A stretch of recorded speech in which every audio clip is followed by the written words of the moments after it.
তুফান মুভিতে সাকিব খানকে জিজ্ঞাসা করা হয়েছিল তুই কি চাস, উত্তরে সে বলেছিল পুরো দেশ।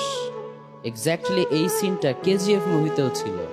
সেখানকার হিরো রকি ভাইকে জিজ্ঞাসা করা হয়েছিল তুই কি চাস, উত্তরে সে বলেছিল পুরো দুনিয়া। তার মানে সেম সেম বাট ডিফারেন্ট।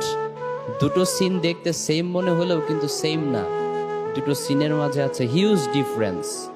একজনের ডিজায়ার হচ্ছে ছোট্ট একটা দেশ জয় করা, আরেকজনের ডিজায়ার হচ্ছে পুরো বিশ্ব জয় করা। আমি তো সোশ্যাল মিডিয়াতে খুব একটা অ্যাক্টিভ থাকি না। আমার পার্সোনাল অ্যাসিস্ট্যান্ট আমাকে একটা মিমি দেখালো যেখানে এই দুই সিনেমার ডায়লগকে কম্পেয়ার করা হয়েছে। তো আই রিয়েলাইজড যে ডিজায়ার যদি এত ছোট হয় তাহলে তো হবে না, উই শুড ড্রিম বিগ।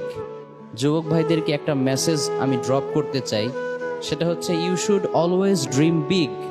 তোমার ডিজায়ার বড় হতে হবে, ড্রিম বড় হতে হবে, বড় স্বপ্ন দেখতে হবে, ব্রড মাইন্ডেড পার্সোনালিটি ডেভেলপ করতে হবে, কখনোই ন্যারো মাইন্ডেড হওয়া যাবে না।